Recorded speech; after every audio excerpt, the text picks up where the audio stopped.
Historia y Libertad. Hoy tenemos el placer de contar con Alejandra Martínez Cánchica, que es, vamos a leer acá bien su currículum. Es licenciada en Historia, egresada de la Universidad Central de Venezuela, con estudios en Economía Política por la Universidad Monte Ávila, también de Venezuela, y Magíster Artium en Historia por la Universidad Francisco Marroquín. Ahí la conocí yo siendo alumna de un curso que daba sobre historia de Estados Unidos.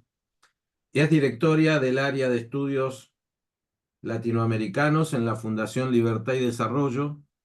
Y ha escrito, suele escribir y también trabaja, no sé si es productora en la televisión o algo así, porque también me invitó en su momento a participar del programa de televisión en Guatemala. Ella ahora está radicada en Guatemala, así que Alejandra, te agradecemos que hayas aceptado venir a hablar sobre tu reciente libro. Y acá les doy el nombre y después ella seguramente va a mostrar el libro. Se llama Dux Commerce, Reflexiones sobre la despolitización economicista liberal. Y me anticipó que iba a ser como una crítica al liberalismo, de modo que va a estar bueno poder intercambiar ideas entre todos. Como siempre digo, eh, la, el formato que usamos es que dejamos al expositor hablar una media hora aproximadamente y luego sí, son bienvenidas las preguntas y comentarios que cualquiera quiera hacer. Así que como siempre somos tan puntuales nosotros, 365, te paso la palabra, Alejandra, y gracias nuevamente por haber aceptado venir a charlar un rato con nosotros. Bueno, muchísimas gracias por la invitación. En efecto, recuerdo ese curso de historia de los Estados Unidos que vi en la maestría en historia y de verdad, bueno, como creo que al final del curso le escribí un correo agradeciéndole por todas el contenido que vimos y de verdad que es de los cursos que más atesoro en mi maestría y que atesoraré, eh, digamos, en mi carrera profesional. Entonces, estoy muy honrada y muy complacida con esta invitación el día de hoy para hablarles un poco de mi libro. Es mi primer libro em, que acaba de salir publicado hace poco, está disponible por Amazon, lo publicó la editorial Jurídica Venezolana, aquí lo pongo en pantalla, y pronto lo pueden adquirir por Amazon, ¿no? Bueno, lo primero es explicar el título porque es un poco largo y la gente me dice, bueno, ¿qué es eso de Dux Commerce o Du Commerce? Entonces, lo primero es explicar eso. Em, El du commerce es una francofonía, un término francés que acuñó por primera vez Montesquieu en el siglo XVIII, en el espíritu de las leyes. Hay un apartado donde Montesquieu habla del dulce comercio, de la teoría del dulce comercio, también en inglés se le llama el sweet commerce theory, em, que básicamente es esta teoría liberal, pues el liberalismo, sobre todo el liberalismo económico, la vertiente económica del liberalismo tiende mucho a profesar que, bueno, que el comercio de alguna forma pacifica al hombre, ¿no? Esto es una idea que vemos, por ejemplo, en Adam Smith, en La riqueza de las naciones también, tiene un apartado en donde dice, bueno, el hombre que previamente hacía la guerra, o el hombre guerrero, una vez que descubre el comercio y el intercambio y la división del trabajo, pues se pacifica. Entonces el comercio, de alguna forma, el intercambio, de alguna forma civiliza a la sociedad, porque la sociedad deja de ser guerrera a ser una sociedad que intercambia, ¿no? Esta idea, por ejemplo, está muy presente en el siglo XIX en Herbert Spencer, otro gran liberal, eh, liberal positivista, ¿no? El siglo XIX, junto con John Stuart Mill, etcétera. Herbert Spencer incluso hace una caracterización de las sociedades como sociedades militantes o militares y sociedades, em, ahorita olvidé el término, pero sociedades pacíficas, ¿no? Sociedades más civilizadas, ¿no? Sociedades que intercambian. Pienso también ya en el siglo XX, por ejemplo, Ludwig von Mises en La acción humana tiene un capítulo donde él explica la teoría del intercambio y él habla también de que la humanidad, em, antes habían vínculos de fuerza, al que les llamó vínculos hegemónicos, y que de alguna forma la sociedad moderna transita de los vínculos hegemónicos a los vínculos contractuales. Entonces, en el liberalismo hay una especie de idea de que el comercio de alguna forma pacifica, o sea, o que el mercado de alguna forma pacifica o civiliza a sociedades primitivas, etcétera. Esto es una teoría que también se ha aplicado a las relaciones internacionales. eh, digamos, se supone, o sea, la corriente más idealista o más irenista de las relaciones internacionales diría, bueno, las naciones que comercian, intercambian entre sí, son menos proclives a hacerse la guerra, porque se necesitan unas a otras y el comercio internacional, mientras más haya comercio internacional, se supone que menos guerras habría, ¿no? Porque cada nación tendría un interés eh, propio y mutuo en no hacerse la guerra porque cada una depende de los productos que intercambia con la otra. Perfecto. O sea, Montesquieu,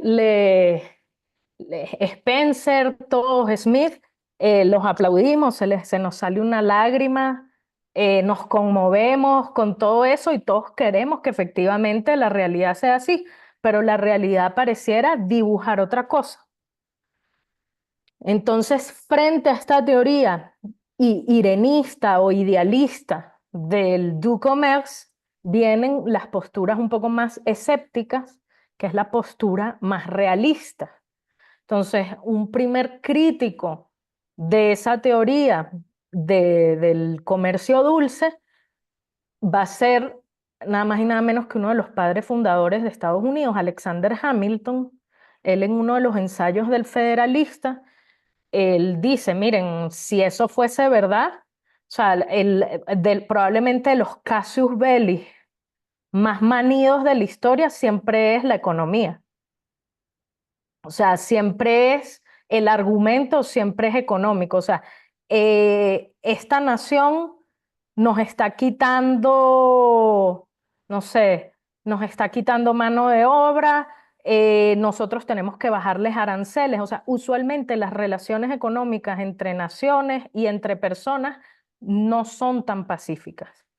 Y Hamilton es uno, pues, de estos grandes críticos. Otro gran crítico de esta idea de que el mercado y que la oferta y la demanda van a resolver todos los problemas de la sociedad es Edmund Burke, que también en sus famosas reflexiones, él también tiene un apartado en donde critica esta idea un poco idealista, muy muy liberal, ¿no? Que es una idea que uno ve mucho en la historiografía liberal, ¿no? Él también es un poco escéptico frente a esta teoría. Pero incluso en la actualidad, o sea, pensemos en el siglo XXI, tenemos autores como Steven Pinker, como Deirdre McCloskey, que también son defensores de esta teoría. Entonces, un poco mi argumento en el libro es eh, básicamente porque Hamilton y Burke tienen razón, porque esta idea de que el mercado es una suerte de instrumento salvador que nos va a hacer superar un estado de salvajismo, de barbarie, porque muchas veces es una idea ingenua o idealista que no atiende, digamos, a las condiciones de la realidad. Em, entonces, bueno, para ello, eh, ya el solo hecho de hacerse estas preguntas tiene que ver un poco con el encabezado o la pregunta que engloba este seminario, que es, ¿el socialismo es un problema de mala educación económica? Esa es una de las preguntas que yo me hago en el libro. Porque esta idea un poco ingenua o idealista de los liberales, de que el mercado tiene unos poderes, unos superpoderes para salvarnos de la barbarie y del atraso, y que por ende, si adoptamos el mercado, eso era una creencia incluso reciente, de hace 3 décadas, en los años 90. O sea, solo con aplicar fórmulas de mercado y solo con privatizar ciertas empresas estatales, hacer algunas fórmulas de mercado, eh, vamos a ser democráticos, vamos a hacer un montón de cosas. Nada de esto pasó. Hoy en día, pienso por ejemplo en el consenso de Washington, etcétera. Hoy en día, eh, sobre todo, por ejemplo, si pensamos en América Latina, la región es más autoritaria que nunca, ¿no? Em, entonces, solo pensar en esta idea, por eso yo lo llamo economicismo liberal. Esta idea viene de una especie de alergia o desafección del liberalismo hacia la política y hacia lo político. Porque obviamente el leitmotiv del liberalismo, la razón de ser del liberalismo cuando aparece en el siglo XVII es una reacción al Estado absoluto, no, es una reacción al absolutismo. Em, y el Estado eh, absoluto, que sería la forma trascendental del Estado moderno, la primera forma en que surgió históricamente el Estado moderno, es la concreción histórica de lo político. Eso es una categoría de de un filósofo político español en el que yo me basé mucho, que es el doctor Dalmacio Negro Pavón, que cuando yo leí sus escritos, eso me cambió la mente, ¿no? El doctor Dalmacio Negro Pavón, por cierto, fue galardonado en el año 2022, si no me equivoco, con el premio Juan de Mariana. Les recomiendo para los que estén viendo esta charla que revisen el discurso, que revisen el discurso del doctor Dalmacio y los encomios que le hicieron varios de sus discípulos en ese galardón del Premio Juan de Mariana. Em, entonces, Dalmacio comparte un poco, el doctor Dalmacio Negro comparte un poco esta misma inquietud mía de que muchas veces el liberalismo peca de ingenuo al pensar de que, bueno, basta con que le enseñemos a la gente cuál es el valor subjetivo de los bienes y basta que entiendan la ley de rendimientos decrecientes para que se resuelvan todos los problemas y ya no exista el socialismo, pues, y ya la gente no vote por un Chávez, ni vote por un López Obrador, porque, bueno, como ya sabe cuál es la teoría del valor subjetivo y ya sabe cuál es la teoría de la utilidad marginal, eso de alguna forma va a resolver todos nuestros problemas. Con esto no estoy demeritando la educación económica, me parece que la educación económica es muy importante, pero eh, digamos, la educación económica sin un componente político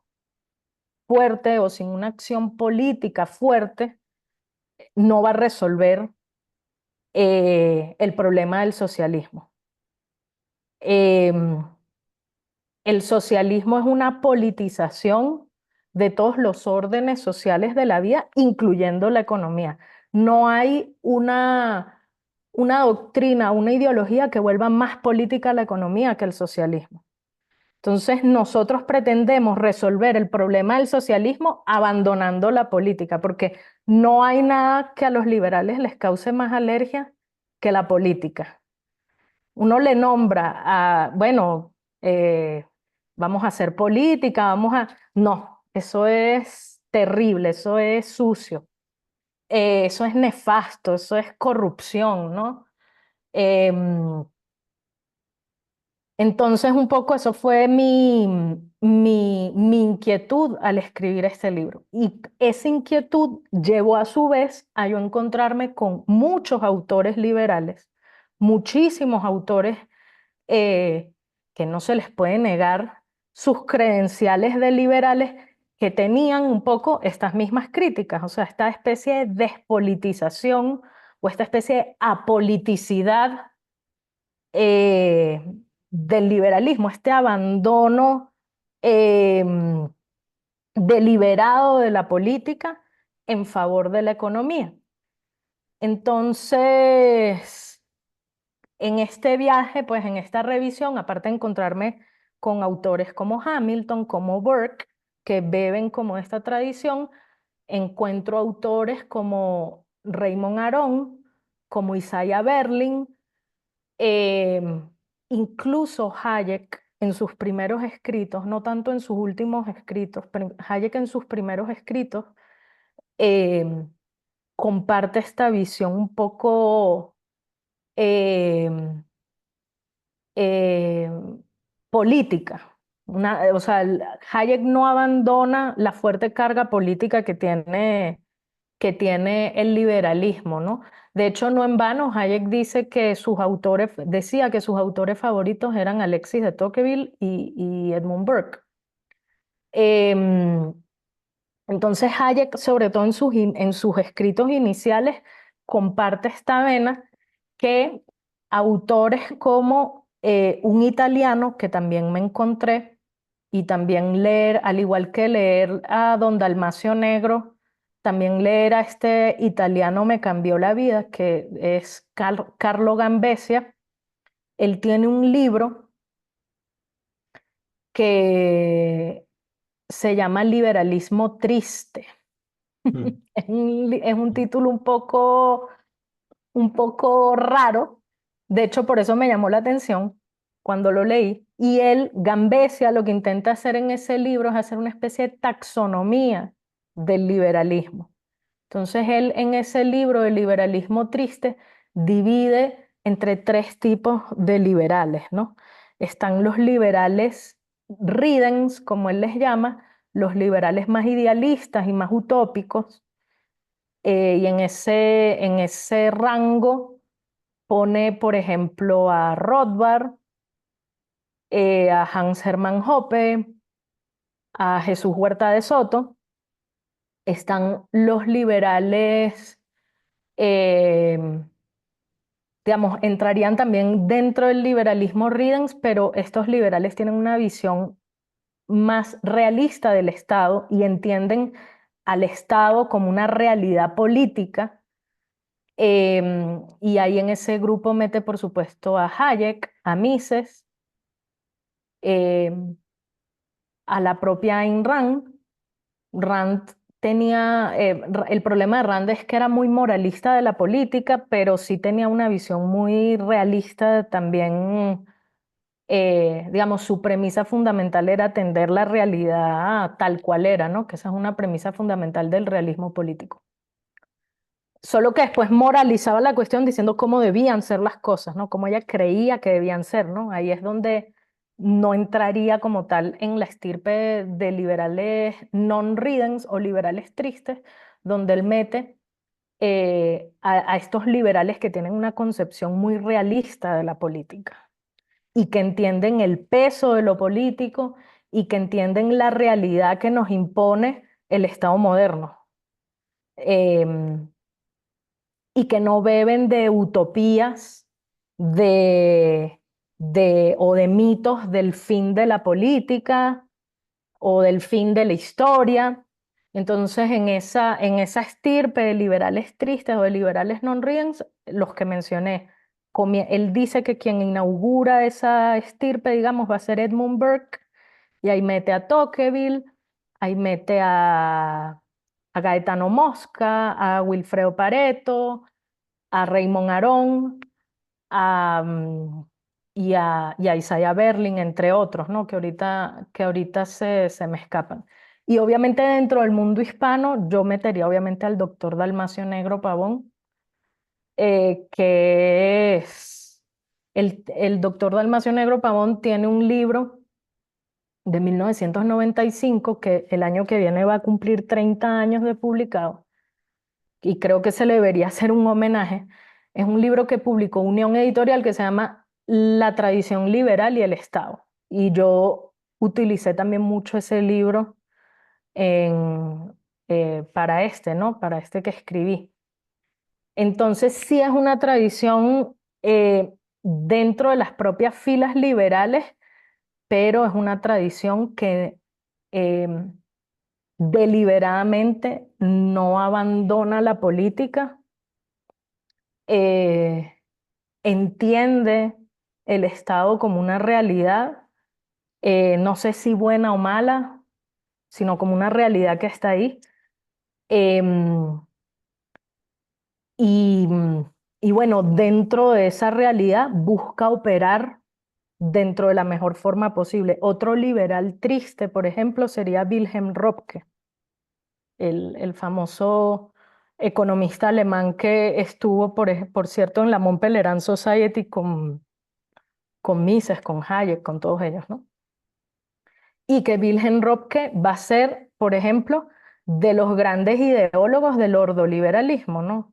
De toda esa corriente que en la posguerra trabaja en una recuperación económica de Alemania y de Europa, ¿no? O sea, son estos liberales que de alguna forma operan dentro de la realidad con el juego, el marco de reglas que da la realidad y dentro de ese marco de reglas que impone la realidad, buscar las fórmulas mejores para llevar a cabo un plan político liberal, pero no es que porque la realidad es así, yo no me voy a meter en política, ¿no? O voy a abjurar de la política. Entonces, esa es un poco la intención de mi escrito. A mí me interesa mucho el caso de Argentina y de hecho en el epílogo del libro dedico unas páginas a Argentina porque Argentina ciertamente es un proyecto, es un experimento político interesante, o sea, porque tenemos que ver qué va a pasar. Hasta el momento yo lo que puedo decir es, efectivamente, no se ha abandonado la política. eh, o sea, ganó una opción libertaria que entiende las reglas que impone la política y juega dentro, dentro de ellas y opera políticamente. Entonces, no recurre al escapismo, ¿no? Que usualmente en ciertas corrientes más anarquistas, anarcocapitalistas, etcétera, se recurre mucho a eso, o sea, el escapismo en favor de la utopía, ¿no? De, mm, de hacer las cosas como yo quiero que sean y abandonar la realidad, ¿no? Entonces, un poco, no sé si me extendí mucho, todavía quedan, No, creo yo que si, quedan temas por agotar. bueno, 10 minutos, podemos, si tenés 10 minutos más, todavía Ah, sin bueno, problema. perfecto, yo puedo seguir hablando. Entonces, básicamente esas son las ideas que yo desarrollo en el libro. Eh, sé que obviamente dentro del foro liberal, eh, digamos, va a ser una corriente más fuerte, lo va a criticar. Y para eso, digamos, para eso estamos aquí. O sea, yo estoy abierta a las críticas y estoy abierta, a cualquier pregunta o cuestionamiento que se me pueda hacer. Em, una de las personas con las que yo trabajé más estas ideas es el doctor Jerónimo Molina Cano. Él es uno de los discípulos del doctor Dalmacio Negro, de los más conocidos en habla hispana. Y Y el doctor Molina me comentaba como que, bueno, o sea, esto es algo que efectivamente va a despertar discusión dentro de los círculos liberales porque obviamente es una crítica que no es una crítica moralista como pudiera ser la crítica del marxismo, ¿no? Que la crítica del marxismo eh, es desde un punto de vista moral, ¿no? Ay, ustedes los liberales capitalistas que son tan malos porque endiosan el egoísmo y se olvidan de la gente. Esa es la típica crítica marxista o socialista a- al liberalismo, sobre todo al liberalismo económico. Y mi crítica es un poco diferente, o sea, no es una crítica moralista, es una crítica al liberalismo desde su propia despolitización o su propia apoliticidad, que no fue, digamos, el concepto con el que el liberalismo nace en el siglo XVII, porque el liberalismo tiene raíces profundamente políticas, que eso es un poco también lo que yo expongo. O sea, el liberalismo desde su nacimiento tiene profundas raíces políticas. El propio Montesquieu, que es el que acuña esta tesis del du commerce, el propio Montesquieu en el espíritu de las leyes tiene una carga política impresionante. Y el liberalismo, por ejemplo, pensemos en el liberalismo del siglo XIX, era un liberalismo muy políticamente cargado. O sea, las naciones, eh, digamos, se modernizan en el siglo XIX bajo el paraguas liberal. Claro, un liberalismo decimonónico, ¿no? Muy cargado de un positivismo, todo esto que conocemos, todas estas características que tenía el liberalismo en el siglo XIX, pero efectivamente era un liberalismo con una carga política profunda. ¿Qué pasa en la segunda mitad del siglo XX? Ocurre como esa especie de división entre no, el liberalismo político es una cosa y el liberalismo económico es otra. Y la vertiente más economicista, que es la que de alguna forma abandonó o claudicó en la política. Como digo, no en todos los países, Argentina, en el caso de Argentina no, evidentemente, pero en otros países sí. Em, bueno, no sé si hay alguna pregunta o comentario. Bueno, sí, vamos a... Ahí hay una, pero siempre arranco yo. Aprovecho el privilegio de ser el que organiza, convoca. Entonces yo siempre tengo la... Es el único lugar donde tengo privilegio para preguntar primero y hacer cualquier tipo de comentario, ¿no? Entonces, fui anotando dos o tres cosas y después, sí, el resto ahí ya puede empezar a escribir y vamos a ir leyendo las que quieran, ¿no? Pero, eh, bueno, voy por una de estas que anoté, que sí es muy pertinente esto que vos mencionás, de que por lo general los liberales, me incluyo, cuando... Esta es una crítica que hago siempre en las clases cuando hablo con los alumnos, pero yo estoy incluido. Es como que la gran tentación siempre es hablar de economía, es como, o sea, en el contexto en el que vivimos, no sé, siglo XX, siglo XXI ahora, sobre todo en nuestros países, que suelen estar bastante empobrecidos.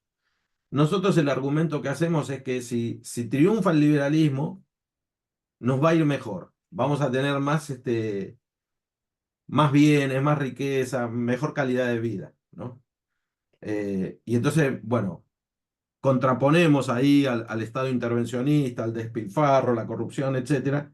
Y ese es nuestro, o sea, es como el atajo, es como decir, es más difícil, o sea, es más fácil hacer ver a la gente que eso puede funcionar mejor que dar los argumentos filosóficos de por qué ser liberal es mejor, ¿no?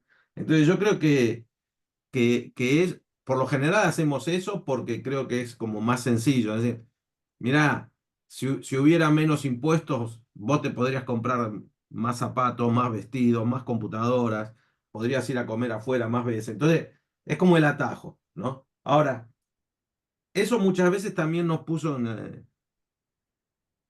en un problema, porque y lo estamos viendo hoy acá en la Argentina. Este es un caso, un ejemplo actual, ¿no? Que es, yo estoy acá siempre, ay, que arranque la cosa, que empiece a funcionar la economía, porque si no, dentro de 4 meses vuelven los inútiles que estaban antes, ¿no?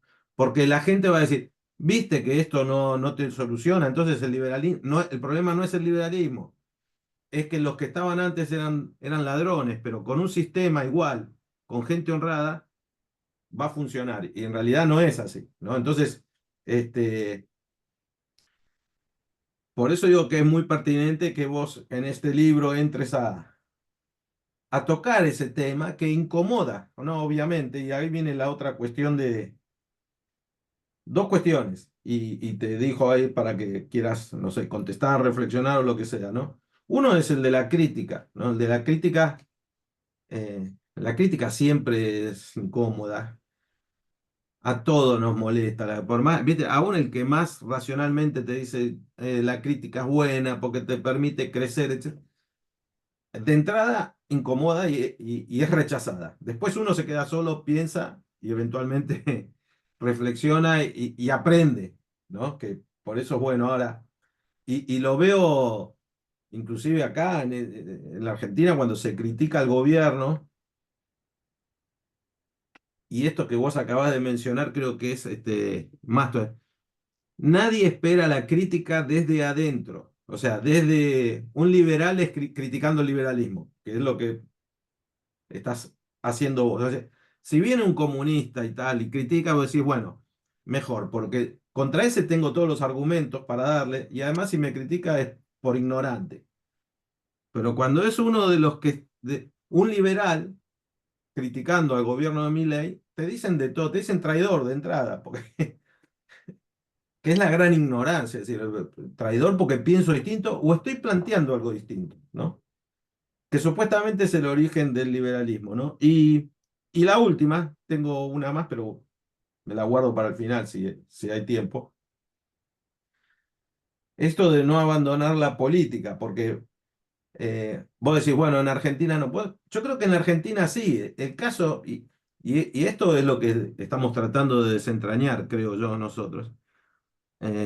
Y más para la gente de afuera que dice, bueno, ganó Milei con este discurso libertario y sacó 56% de los votos. Y erróneamente, aún acá en la Argentina, pero sobre todo debe ser más fácil equivocarse para los de afuera, piensan que en la Argentina hay 50% de liberales o libertarios, ¿no? Y en realidad nada que ver, no debe haber de libertario no debe haber ni 5%. Ahora, de gente que se hartó de Cristina Kirchner, del populismo o de la mediocridad de Cambiemos y demás, que dicen, bueno, que haya un cambio. Entonces ahí sí, hay 50%.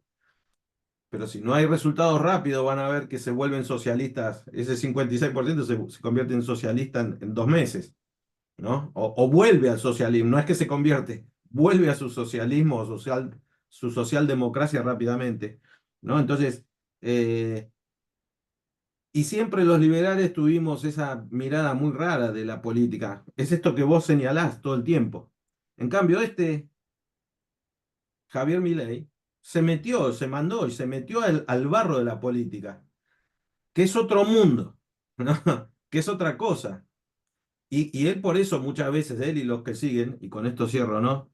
Digo para que vos después me hagas alguna Ujú. Sí, interpretación, sí, ¿no? sí, ya estoy tomando nota aquí. De la cosa, eh, muchos de nosotros somos, o sea, coincidimos con muchas de las propuestas, las ideas, pero somos muy críticos con sus formas, ¿no?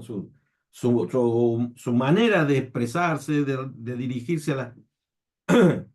Ahora, sin lugar a duda, eso era lo que había que hacer, ¿no? Porque todos los otros moderados y explicando así, yo acá 20 minutos dando vueltas alrededor de un tema, aburre, cansa a un elector. En cambio, venga él y dice, mira, yo voy a venir con una motosierra, voy a cortar todo esto. Y, bueno, es eso lo que quiero, dicen la gente y lo vota. Aunque después, él estando en la política, obviamente ve que no la puede cortar tan rápido todo, ¿no? Pero estoy contento de que se haya metido a la política, haya entrado ahí, Claro. donde los liberales por lo general decimos, entras ahí, te ensucias, perdés prestigio, perdés tiempo, si no sos un corrupto, perdés dinero, ¿no? Pero por no entrar, se quedan los otros, que son los que tienen las otras ideas. Entonces, eh, yo creo que va a ser una muy buena posibilidad para el libro, para discutir. Y ahora, mientras vos vas contestando, voy a compartir la tapa del libro, así si a alguien le está interesado más, eh, puede ver Buenísimo, de gracias. qué trata. Bueno, aquí hay varias cosas, varios puntos que tomé nota. El primero, yo estoy completamente de acuerdo también con que, o sea, creo que es innegable completamente, y cualquier persona que lo niegue, pues está negando la realidad, o sea, los logros materiales que hemos alcanzado como civilización gracias al libre comercio. O sea, yo creo que eso no está en duda, ni yo lo pongo en duda en el libro. O sea, eso está a la vista. O sea, simplemente veamos em, esa, esa serie de tiempo. Recuerdo mucho el libro de Deirdre McCloskey de las virtudes burguesas, donde ella pone unas estadísticas, creo que de 1810 hasta prácticamente el presente, cómo el crecimiento material ha sido exponencial. Entonces yo creo que poner en duda eso es, o sea, nadie pone en duda que gracias al libre comercio la humanidad ha alcanzado un grado de bienestar em, que nunca antes había tenido. O sea, que en 10.000 años previos de historia no habíamos tenido. Me recuerdo, por ejemplo, ese pasaje en el libro de McCloskey donde ella dice, miren, desde la revolución del Neolítico, hace 10.000 años, hasta la revolución industrial, el PIB per cápita de la humanidad se mantuvo más o menos igual. Éramos sociedades agrícolas. Y cuando empieza la revolución industrial vino un crecimiento exponencial. O sea, entonces, o sea, o sea, eso no es un argumento válido para criticar el liberalismo económico, porque los beneficios materiales están a la vista. ¿Qué pasa? Y estoy totalmente de acuerdo con la premisa inicial de la pregunta. Hay otra parte que hemos descuidado, la parte filosófica, la parte política, donde allí, digamos, los argumentos no están tan a la vista. Entonces, hay un libro que salió publicado en 2019 que también fue muy controvertido y que yo también lo cito en mi libro, que es el libro de Patrick Deneen, que se llama Why Liberalism Failed, ¿por qué falló el liberalismo? Em, y él habla precisamente de esto, o sea, el liberalismo tuvo unos logros materiales inmensos, pero digamos, y el liberalismo lamentablemente entra en crisis en el siglo XX, etcétera, por su propio éxito, dice Dinen, y en la parte filosófica, efectivamente no ha ganado la batalla, y yo agrego que en la política tampoco. Porque esto es algo que siempre es un tema común que sale en todas las, cuando nos juntamos liberales a hablar, siempre sale el tema. Bueno, pero es que ¿por qué los socialistas nos ganan en el discurso? ¿Pero por qué ellos como que seducen a las masas, etcétera? Y nosotros pareciera que no, ¿no? Entonces, em, digamos, esa también es un poco el motivo que a mí me hace em, escribir esto, ¿no? Y es efectivamente enfrentar la realidad, lo que comentaban de Milei.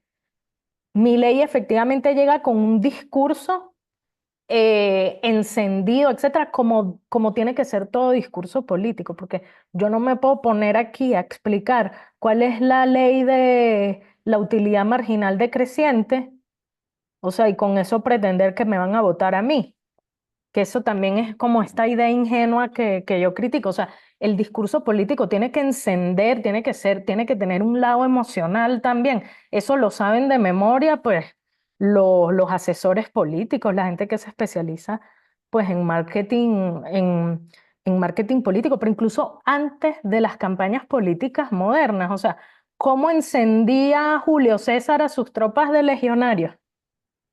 Tenía que arengarlos y con su discurso, con su retórica. Eso ha sido el trabajo de la política por milenios. Entonces, el discurso político necesariamente tiene que mostrar un horizonte y necesariamente el discurso político tiene que beber de la utopía, más si es en un sistema democrático donde la mayoría te vota, pues tiene que tener, o sea, una cuota de una cuota de utopía o tiene que mostrar un horizonte o un futuro prometedor. Perfecto. Un futuro prometedor que justifique el cambio político. O sea, así opera la política. Eso es una realidad innegable. Ahora, una vez yo llego al poder, se impone la realidad. Y eso va a suceder con todo el mundo. O sea, eso va a suceder, les estoy hablando leamos la historia de Roma, pues, o sea, desde Roma hasta el 2024. O sea, una cosa es lo que yo digo previo a tomar el poder y otra cosa es lo que sucede una vez que tengo el poder. Se impone la realidad y la realidad impone unas condiciones muy fuertes. Y aquí voy a usar una frase de Isaiah Berlin que a mí me encanta. Isaiah Berlin dice, la realidad no es ni liberal ni socialista. La realidad es la realidad. A mi ley es posible, siendo una persona que se identifica dentro de la corriente del libertarianismo, probablemente le toque negociar un pacto colectivo con un sindicato, si no es que ya lo ha hecho. Ya lo está haciendo. Por eso. Y es probable que a Pedro Sánchez, que es un presidente socialista, le toque negociar un tratado de libre comercio con una nación vecina de Europa y le toque liberar aranceles, etcétera, porque, digamos, el mercado común europeo se lo exige. Entonces, la realidad política no es ni liberal, ni socialista, ni como yo quiero que sea, ni como me gustaría que sea. Obviamente, a todos nos gustaría que la realidad se, se ajustara como anillo a nuestro dedo, pero no, la realidad es la realidad. Entonces, eso es lo que pasa con la política. Cuál es mi argumento? Ante la realidad política, ¿qué vamos a hacer como liberales? Huimos hacia adelante y nos refugiamos en el escapismo de la utopía y decimos, no, es que bueno, como el Estado es muy feo y el Estado es maligno, entonces yo voy a, no sé, a dedicarme, ¿será que me dedique a escribir novelas? No sé, porque en el mundo de la ficción es donde toda la realidad cuadra perfectamente y la realidad es como yo quiero que sea, ¿no? Me refugio en la ficción y me vuelvo una novelista excelente o enfrento la realidad dura, enfrento al poder político desnudo, tal como se me presenta, y dentro de ese marco opero lo mejor que puedo dentro de estas reglas. Ese es el dilema, ese es el dilema o sea, que se nos debería presentar y el dilema en el que deberíamos pensar. Bien. Em, Ahí, una interrupción, se ve, ¿no? La tapa del libro que sí, sí, compartiste. sí. Bueno, ahí tenés como 10 preguntas, comentarios. Vos podés, la ves, elegís y vas respondiendo Buenísimo. Aquí voy. libremente. La primera que dice, ¿por qué sostiene que el socialismo es producto de mala educación, o sea, o de mala educación económica? El título más bien es una pregunta. O sea, no es una afirmación, es una pregunta. Más bien, yo sostengo lo contrario. O sea, que no es que vamos a acabar con el socialismo o que la gente va a dejar de ser socialista enseñándoles qué es oferta y demanda. O sea, es algo más profundo que eso, ¿no? Em, es, y eso los socialistas lo saben muy bien. Por eso juegan tanto con las emociones, etcétera, porque saben que un discurso economicista frío no, digamos, no es lo que al final abre las compuertas del poder. Son otras razones más emocionales. Entonces, eso no era tanto una afirmación, sino más bien una pregunta para refutarla. Luego me preguntan que cuando tomo el ejemplo de Argentina, puede ser para generar revuelo y ganar una elección, accedes a un discurso utópico o economicista, pero para gobernar te cambias al discurso político, dejando lo que decías previamente. Siento yo que era un poco lo que yo decía, ¿no? O sea, el, digamos, cuando se es oposición política o cuando se quiere acceder al poder político, pues siempre hay que plantear el mundo como el deber ser y siempre hay que plantear como un horizonte a dónde llegar. Ya luego una vez sentado, digamos, en la silla presidencial, las exigencias del poder siempre van a ser otras. Y dentro de ese marco eh, habría que operar. Para ver, aquí hay un comentario interesante. Me dicen, coincido con la visión, el liberalismo sin corazón, para indicar que las emociones y la política son importantes, nos lleva al economicismo y al rechazo de un sector de la población, además con el problema de que el capitalismo es contraintuitivo. Pregunta, ¿cuál es tu definición de liberalismo y cómo se relaciona con la comunidad política? Esta pregunta es muy interesante, sobre todo me gusta toda esa parte de que el capitalismo es contraintuitivo, ¿no? Y eso, por ejemplo, lo escribe, o sea, es una conclusión que uno puede sacar de leer, por ejemplo, la teoría de los sentimientos morales de Adam Smith, ¿no? Bueno, y también un poco esa famosa frase en La riqueza de las naciones que dice, no es por la bondad del panadero que, que tenemos bienes y servicios, ¿no? Al final es un self-interest que no hay una traducción adecuada al español porque en el español lo hemos traducido como egoísmo. No es egoísmo exactamente, es como interés propio, self-interest. Eh, pero bueno, al no haber una mejor palabra en el español usamos egoísmo, pues, pero pensemos que es a través de pensar en nuestros propios intereses y pensar en nosotros que, que al final la sociedad se eleva materialmente, que hay una mejora en la vida material de la sociedad. Eso es contraintuitivo. Em, ciertamente, pero no es, o sea, no es exactamente la razón mm, por la cual yo creo que los socialistas nos ganan la partida, porque creo que, digamos, es una idea que puede ser expresada y puede ser entendida en términos muy sencillos. El tema, el discurso socialista mm, accede, digamos, a una capa más primitiva de nuestro, diría Freud, de nuestras pulsiones inconscientes, ¿no? O sea, es más un tema de la revancha, la venganza, el enemigo, ese tipo de cosas, ¿no? Que obviamente esas son emociones que en política mueven muchísimo. O sea, la importancia de las emociones en la política es innegable. Y por ejemplo, un sentimiento de injusticia o de revancha o incluso venganza es un activador político impresionante. Si no veamos todos los países de América Latina ahorita. Veamos México, bueno, ni hablar de mi propio país, Venezuela.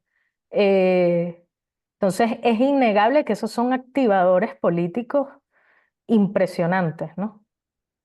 Y bueno, por último, ¿cuál es mi definición del liberalismo y cómo se relaciona con la comunidad política? Yo no voy a, aquí la gente que suscribe a mi ley y al profesor Alberto Venegas Lynch me va a matar porque yo no suscribo a la definición de liberalismo de mi ley y de Venegas Lynch. Yo parto de una definición más histórica del liberalismo y la ubico más hacia el lado del doctor Dalmacio Negro Pavón.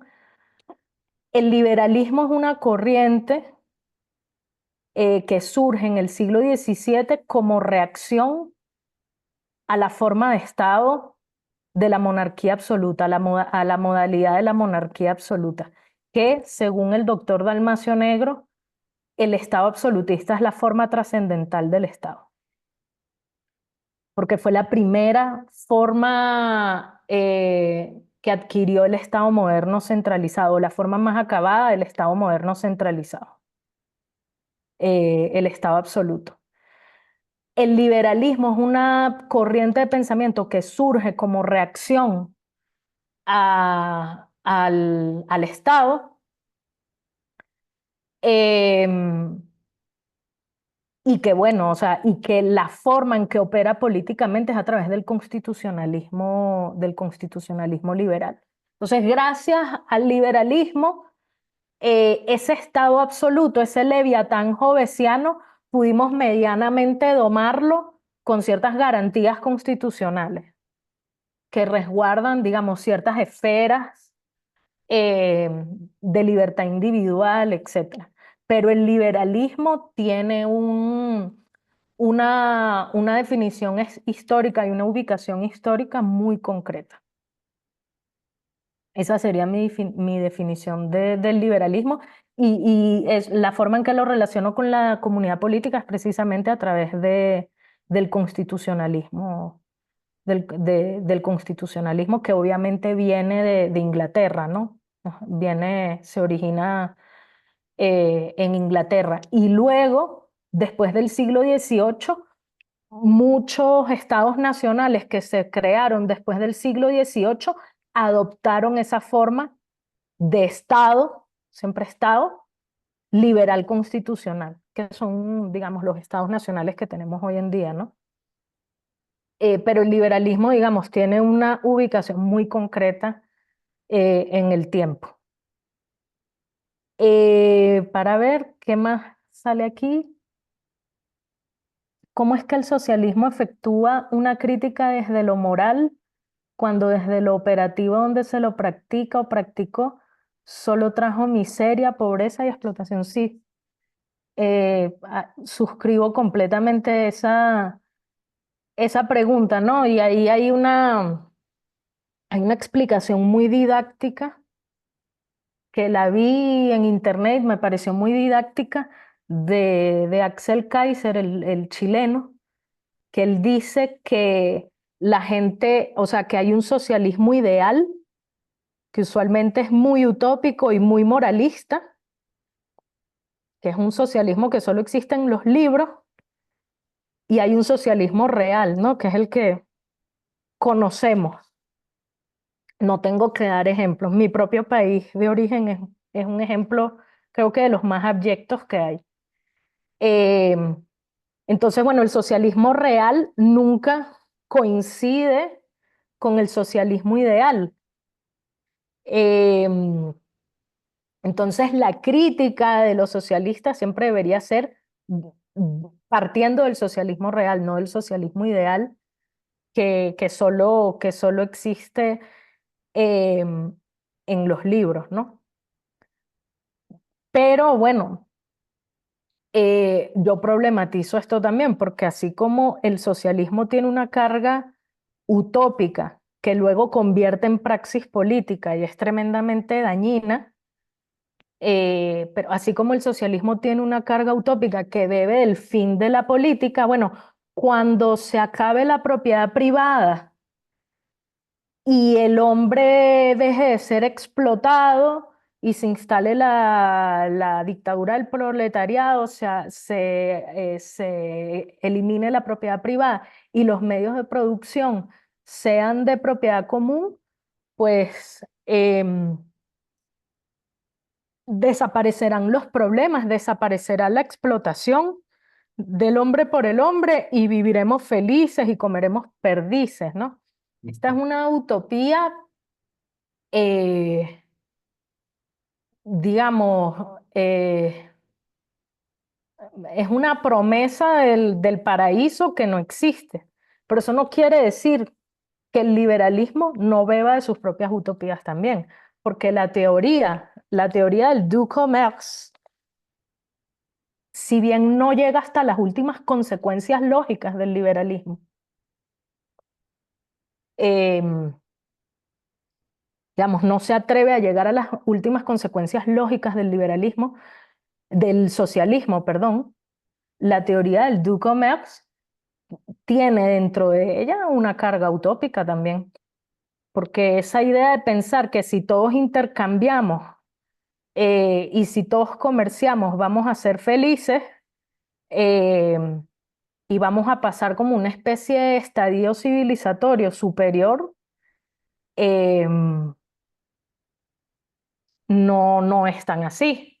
De hecho, las guerras no han o sea, a raíz del comercio internacional, las guerras no han desaparecido.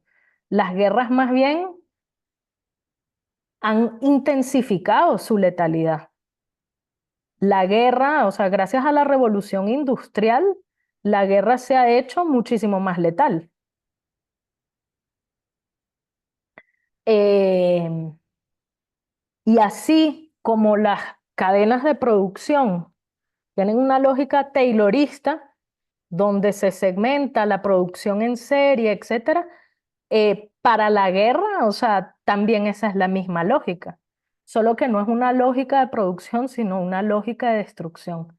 Entonces, la mentalidad industrialista eh, tiene esos bemoles también. Entonces, nosotros como liberales, o sea, también un poco mi argumento es que como liberales tenemos que tener también un poquito de cuidado de caer en esos discursos eh, utópicos, idealistas y de renunciar a la realidad. O sea, no, si algo, o sea, si algo nos tiene que caracterizar es nunca renunciar a la realidad en favor de la utopía o de la fantasía, ¿no?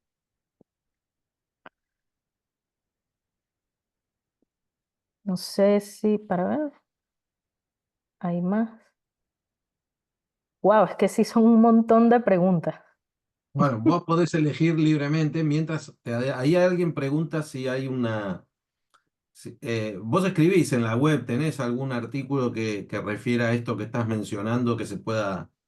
Em, Sí, ahorita en la página de fundacionlibertad.com tengo mis blogs semanales que son más de coyuntura latinoamericana, pero tengo algunos artículos de hace varios meses sobre realismo político, em, en donde elaboro sobre esos temas, o sea, con una visión desde el realismo político.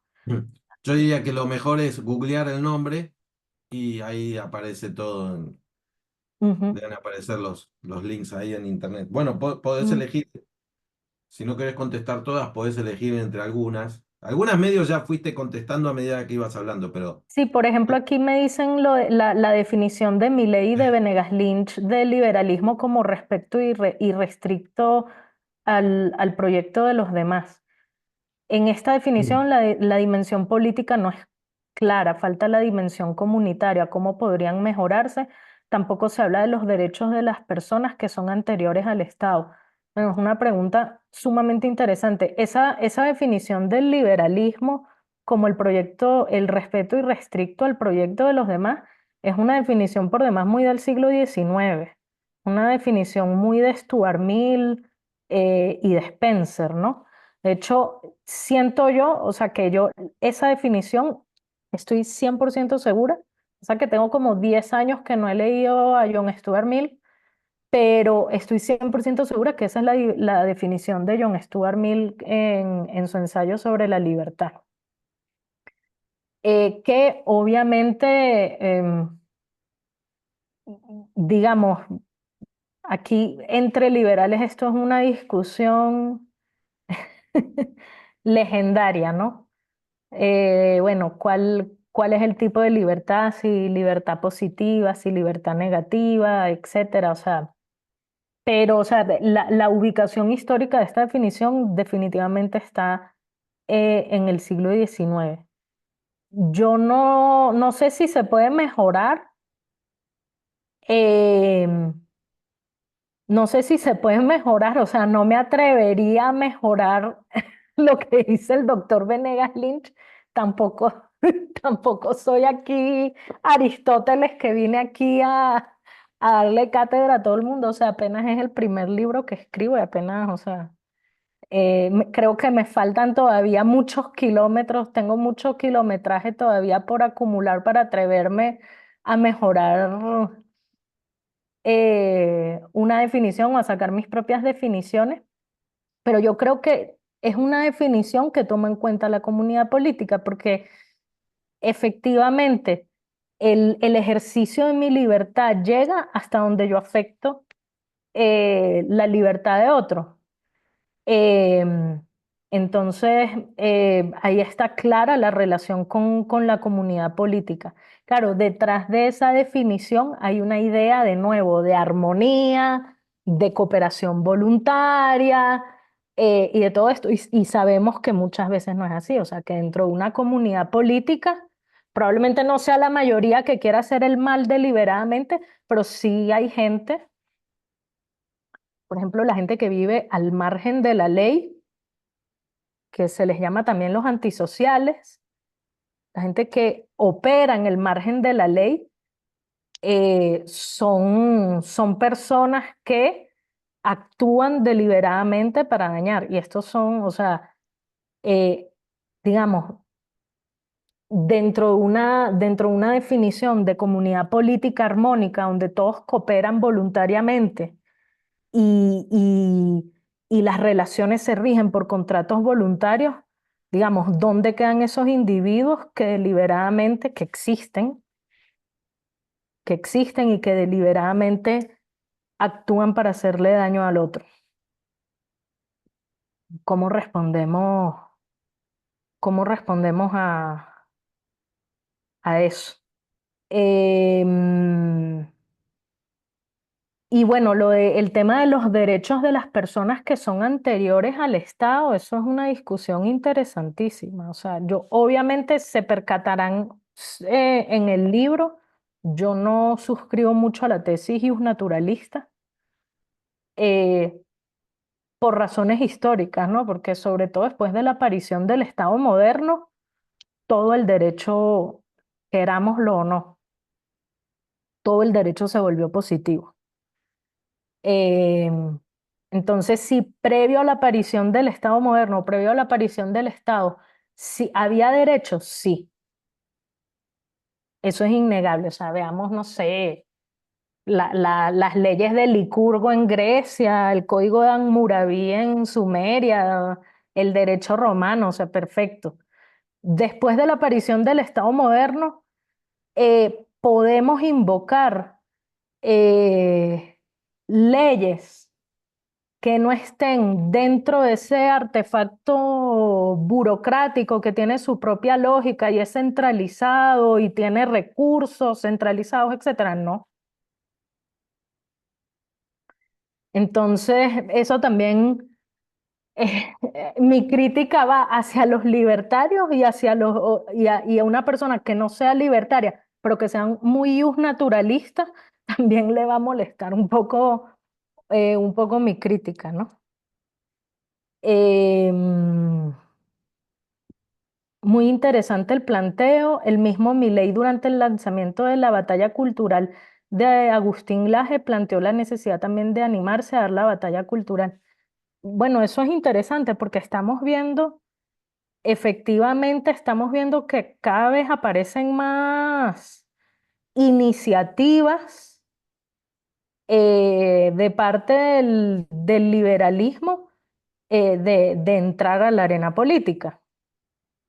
Vamos a ver digamos, está por ver cuáles serán los resultados, pero ya que se animen, o sea, que entiendan la realidad política y actúen en consecuencia de, de las condiciones que nos impone la realidad, yo lo celebro. Entonces sí, a mí me parece interesante que cada vez surjan más iniciativas de animarse de animarse a la política, ¿no? Soy liberal desde mis 20 y ahora con 70 años creo que la docencia y la creación de ateneos liberales puede llevar a un cambio en la política practicada por liberales, ¿les parece? Totalmente, o sea, la política siempre empieza, eso sí lo digo yo, la política siempre empieza con 4 o 5 personas reunidas hablando. ¿Por qué creen que, por ejemplo, en el caso de mi país, Venezuela, desde que ocurrió un fraude electoral hace 50 días, el 28 de julio, han prácticamente prohibido las reuniones de más de cierto número de personas? Porque obviamente cuando se reúnen más de 4 o 5 personas a hablar, eso puede ser el comienzo de una célula política. Y ojo, la política no tiene que ser de masas. Una vanguardia de poca gente, lo suficientemente politizada, puede lograr cambios impresionantes. Entonces, yo no le quito mérito al tema de la educación y la instrucción en estas ideas.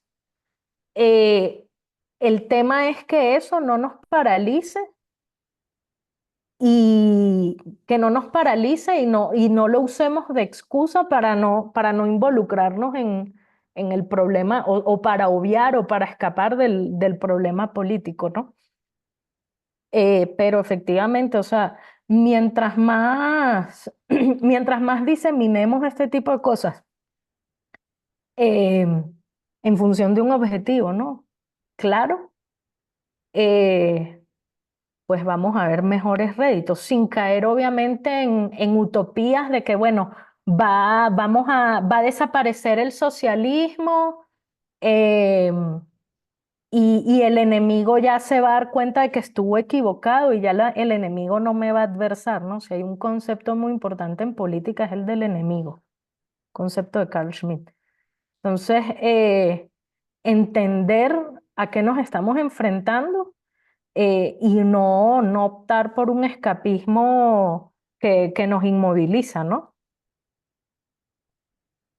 A ver, aquí me dicen, excelente exposición, Alejandra, felicitaciones por el libro. Mi pregunta, ¿cómo podría el liberalismo arreglar, mejorar, curar estas heridas críticas que planteas en el futuro? ¿Cuál es tu opinión con respecto a que exista una división en el liberalismo? ¿Esto lo ves como algo positivo? Cuando mencionas sobre diferencias de modelos económicos, ok. Por ejemplo, los liberales que defienden a Friedman y los liberales más clásicos que apoyan a Smith. ¿Crees que eso fortalece o perjudica la filosofía liberal? Esto es algo interesante porque, digamos, a los liberales nos encantan las taxonomías y el libro de Gambesia, de Carlo Gambesia, El liberalismo triste, se los recomiendo porque a muchos liberales les encantan las taxonomías. A mí me dicen, ajá, pero tú eres más del liberalismo clásico, eres más monetarista, bueno, o eres ordoliberal, ¿no? Entonces, o sea, siempre nos encanta como, no sé, olfatearnos y ponernos encasillarnos, ¿no? Los liberales siento que somos muy dados a esas taxonomías y clasificar a la gente.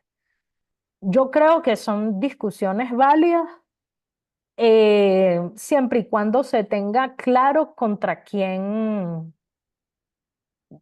digamos, contra quién es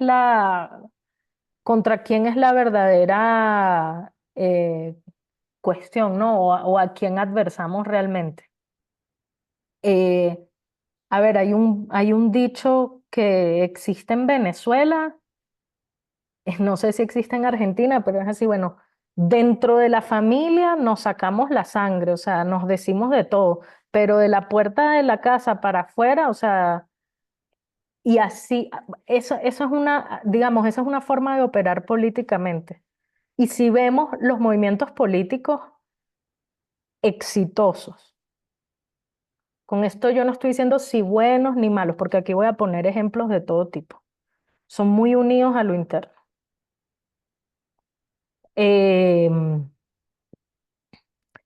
son sumamente unidos a lo interno. Eh, Me imagino que puertas cerradas para adentro pueden haber diferencias, etcétera, pero hacia afuera lo que se ve es unidad. Tal vez nosotros deberíamos aprender un poco más eso, solo que como los liberales tenemos el tema de, bueno, hay libertad de expresión, yo tengo que opinar mis diferencias, perfecto. O sea, yo estoy de acuerdo con que haya libertad de expresión, pero para operar políticamente, las exigencias de la política siempre son otras. Y bueno, en nosotros está si queremos abandonar las exigencias de la política por un principio moral, etcétera, que yo lo entiendo perfectamente.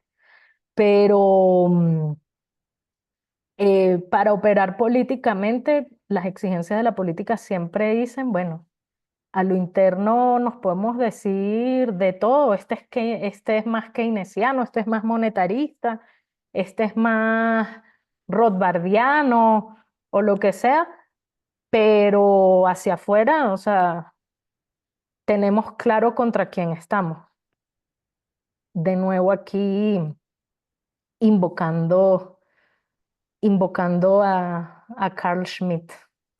Ahí preguntan si se puede compartir tu correo electrónico para consultas o tal. Sí, el correo de la universidad, alejandramartinez@ufm.edu, Ahí está. y a las órdenes para lo que necesiten. Esto Eh, igual, eventualmente la charla en algún momento la subimos a la web nosotros por si alguien la quiere compartir luego con otra persona. Ahí todavía tenés 10 minutos para contestar alguna de... Te dije que a veces no hay preguntas y a veces hay muchas preguntas, ¿no? Por lo general, este, es un día sí, un día no, pero bueno, ahí podés elegir algunas de las que queden.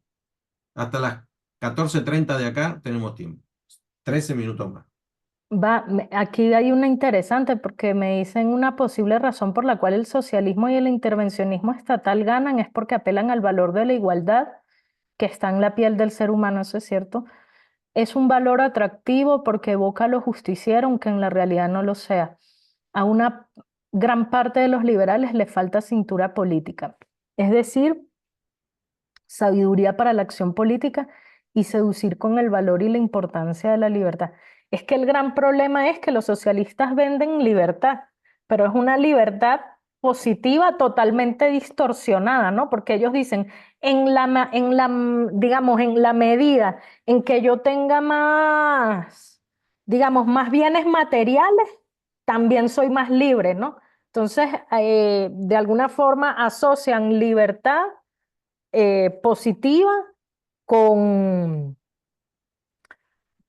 con capacidad de acción. Y eso lleva, digamos, a estos equívocos, ¿no? Al estado de bienestar y de nuevo, o sea, a pensar que eh, para yo alcanzar la libertad económica tengo que tener un piso material y que ese piso material no hay otro que me lo dé sino el estado de bienestar o lo que sea, o el estado que le quita impuesto a las riquezas y me da.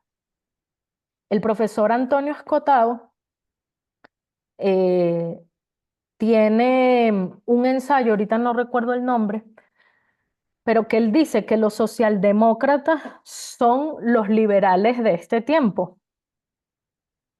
eh, porque al final pareciera que ganó la libertad positiva, ¿no? De alguna forma, ¿no? La libertad entendida como capacidad de... Em, ¿Qué vamos a hacer los liberales frente a esa realidad? Esa es la gran pregunta. Em, el estado de bienestar es una realidad. El estado de bienestar ha entrado en colapso. En Europa lo podemos ver, en América Latina no, porque todavía digamos, la pirámide poblacional en América permite, digamos, ciertas transferencias de la base hacia arriba. Pero efectivamente va a colapsar también aquí.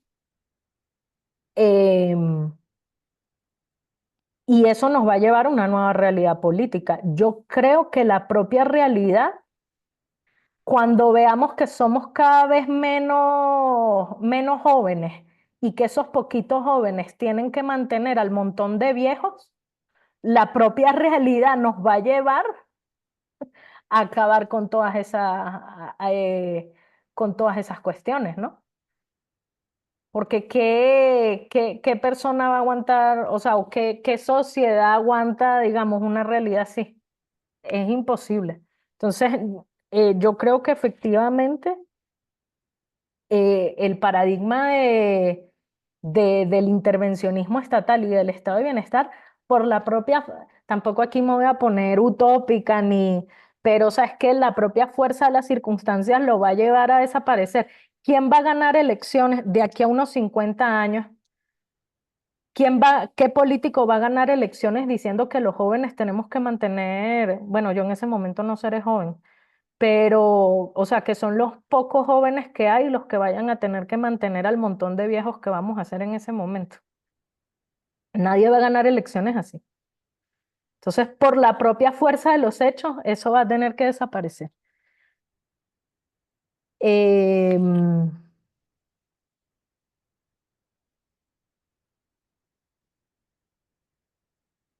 bueno, me hacen una pregunta aquí como sobre Venezuela, no, no sobre Venezuela, me preguntan cómo realizar una transición de un Estado no liberal a uno liberal. No, Bueno, sería yo Venezuela creo, igual. Saludan desde Venezuela, pero la pregunta es de Venezuela. sí. Yo creo que ya eso ha pasado, o sea, veamos en la historia, veamos cómo pasaron los países postcomunistas de un sistema comunista a un sistema más liberalizado. Por ejemplo, un caso que a mí me encanta es Estonia. Estonia es un caso impresionante. Cómo pasó de ser un país, digamos, que estaba en la cortina de hierro dentro de la órbita soviética a ser hoy en día uno de los países con las economías más libres del mundo, ¿no? Polonia también. Polonia también es un caso sumamente interesante. Eh, entonces sí. Sí ha sucedido en la historia.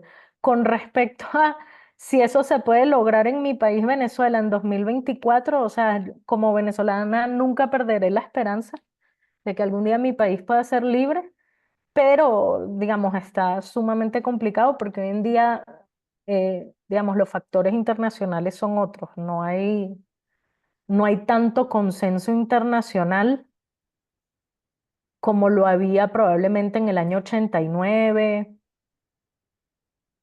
eh, en el año 90, ¿no? Que el mundo estaba lleno de optimismo por la caída del muro de Berlín y había un consenso internacional muy fuerte hacia la democracia y hacia las economías abiertas. Eh, Lamentablemente nosotros en Venezuela llegamos 30 años tarde a la historia. Pero probablemente si lo que está pasando en Venezuela ahorita hubiese pasado hace 30 años, hubiese sido, o sea, probablemente esta gente ya hubiese estado fuera hace rato, porque digamos, el consenso internacional era favorable, favorable a esos temas. Y en Latinoamérica sucedió el caso de Nicaragua en 1990.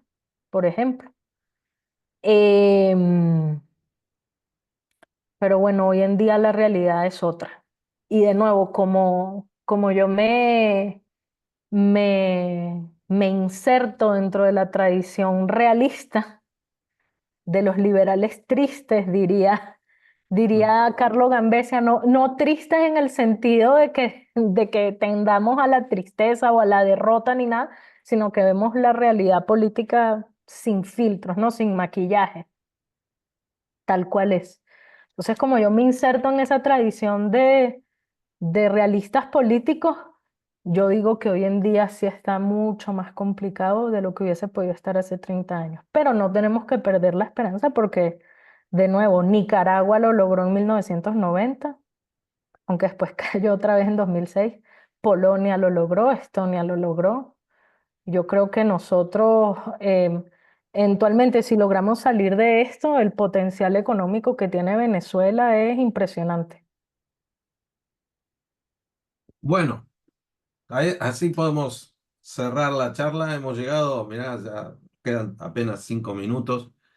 Te agradecemos, Alejandra, todo lo que nos compartiste hoy con con tu libro, que como dijo, se puede conseguir en Amazon, lo vuelvo a mostrar ahí. Eh, por aquellos que le han interesado, vamos a volver a escuchar a subir, perdón, el video de la charla en algún momento. Y recuerden, Alejandra Martínez, @UFM de Universidad Francisco Marroquín .edu, por si aquellos que querían ahí hacer algún comentario o pregunta, etcétera. Así que Alejandra, te agradecemos que hayas estado esta tarde acá en el seminario Historia y Libertad, así que la hemos pasado muy bien. Espero que vos también y será hasta la próxima, en otra oportunidad, el año que viene. Claro que Volveré sí. a convocar. Muchísimas gracias por la invitación. Saludos a todos. Nos vemos el miércoles que viene, que tenemos un presentador que nos va a hablar de la relación entre Argentina y Rusia en el siglo XXI, ¿no? Estas relaciones particulares, ¿no? Matías Ilivisky, que está en Londres, nos va a hablar. Es a las 2 de la tarde, hora argentina, esta vez porque él trabaja y la diferencia horaria nos lleva a eso. Así que los espero a todos el próximo miércoles. Saludos, bye.